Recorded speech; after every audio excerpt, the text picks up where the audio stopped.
พี่น้องหูบ่ค่ะว่าองค์การยูเนสโกประกาศให้วันสงกรานต์ไทยนี่เป็นมรดกภูมิปัญญาทางวัฒนธรรมที่จับต้องบ่ได้ของมนุษยชาติว่าซานพี่น้องเบิ่งดูล่ะสงกรานต์ไทยเฮานี่ล่ะค่ะเป็นของไทยแท้เฮาจงพากันภาคภูมิใจแล้วก็รักษาวัฒนธรรมที่ดีๆที่เป็นของบ้านเฮาเมืองเฮาไว้เนาะค่ะพี่น้องเพิ่นบอกว่า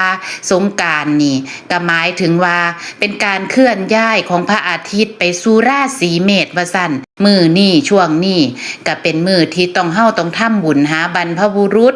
กราบไหว้พ่อแม่กตัญญูกับพ่อแม่เป็นวันครอบครัวแห่งชาติแล้วก็เฮาก็สนุกสนานเล่นน้ำดำหัวกันเพราะว่าหยังเพราะว่ามันร้อนจะแม่นเพิ่นฉลาดลักแหลม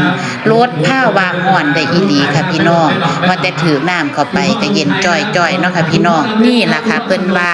ภูมิปัญญาของบรรพบุรุษเฮาจะแม่นเพิ่นฉลาดกลับมาบ้านมาซองเฮาเด้อค่ะพี่น้องมากราบไหว้พ่อกราบไหว้แม่มาเฮ็ดบุญหาบรรพบุรุษมาชาร์จพลังใจมาชาร์จพลังกายเพื่อสิได้กลับไปต่อสู่การสู่งานต่อไปเนาะค่ะ